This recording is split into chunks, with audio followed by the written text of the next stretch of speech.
गांव का नाम था हरिनगर। छोटा सा शांत गांव, दिन में खेतों की हरियाली। गांव के किनारे एक पुराना कुआं था।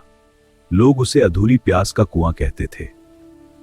बच्चों की हंसी और मंदिर की घंटियों की आवाज। लेकिन जैसे ही सूरज ढलता, गांव पर एक अजीब सी खामोशी उतर आती है। कहते हैं जो भी उस कुएं के पास आधी रात को जाता, उसे कोई आवाज पुकारती, धीमी, ठंडी और कांपती हुई।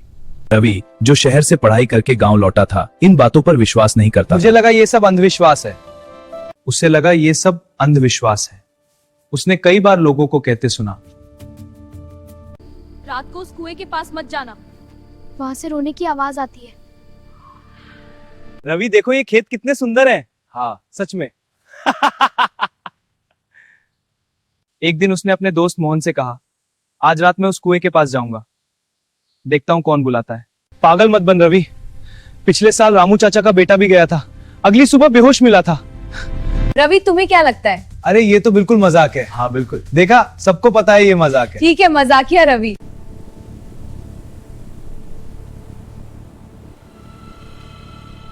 रवि टॉर्च लेकर धीरे धीरे कुएं की ओर बढ़ा। रास्ते में कुत्ते अजीब तरह से भौंक रहे थे, जैसे किसी अनदेखी चीज को देख रहे हो।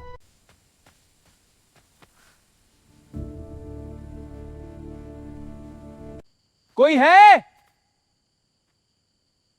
देखा, सब बेकार की बातें हैं। रवि,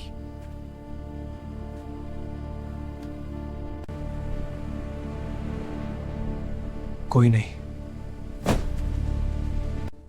रवि, मेरी प्यास बुझा दो। उसकी रीढ़ की हड्डी में ठंडक दौड़ गई। आवाज कुएं के अंदर से आ रही थी।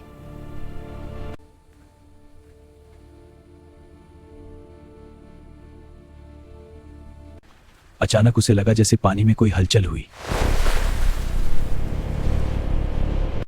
अचानक उसे लगा जैसे पानी में कोई हलचल हुई। एक औरत का चेहरा।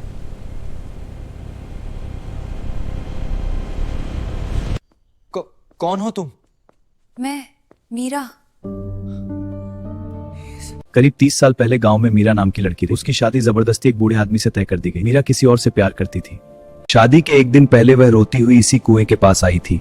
कहते हैं उसने यहाँ छलांग लगा दी थी, लेकिन कुछ लोगों का कहना था कि उसे धक्का दिया गया था। उसके बाद से ही ये कुआं बदनाम हो गया। तुम चाहती क्या हो, वो तो तुम्हें जल्दी पता चल जाएगा। शादी के एक दिन पहले वह रोती हुई इसी कुएं के पास आई थी। कहते हैं उसने यहाँ छलांग लगा दी थी। मुझे न्याय चाहिए, मुझे प्यास लगी है।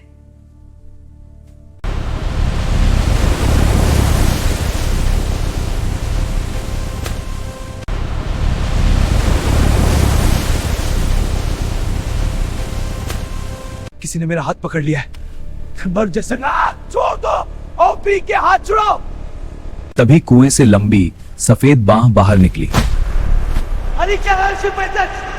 कोई मत ले जाओ। तुम सुन सकते हो, तुम सच जान सकते हो। रवि, क्या हुआ तुम्हें? आंखें खुली हैं लेकिन बोल नहीं पा रहा। पानी लाओ जल्दी। हाँ ले आती हूँ। उसे धक्का दिया गया था, उसे धक्का दिया गया था। इस पुरानी फाइल को देखो। हाँ, कुछ तो गड़बड़ है। देखो, मीरा की मौत आत्महत्या नहीं थी, तो ये हत्या है। मुझे धक्का मत दो। ये तुम्हारा घर नहीं है, निकल जाओ यहाँ से। शादी से पहले तुम यहाँ नहीं रह सकती। सच्चाई सामने आई। मीरा के नाम से पूजा करवाई गई। कुएं को बंद कर दिया गया।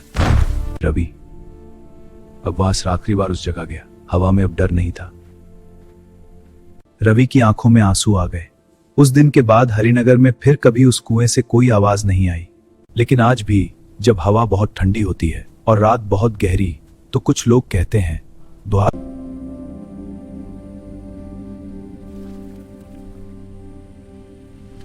आधी रात का कुआं, ये नाम क्यों? क्योंकि आधी रात को यहाँ भूत आता है। हाँ, और वह बहुत खतरनाक है। रवि आखिरी बार उस जगह गया। अब वहां शांति थी, हवा में अब डर नहीं था।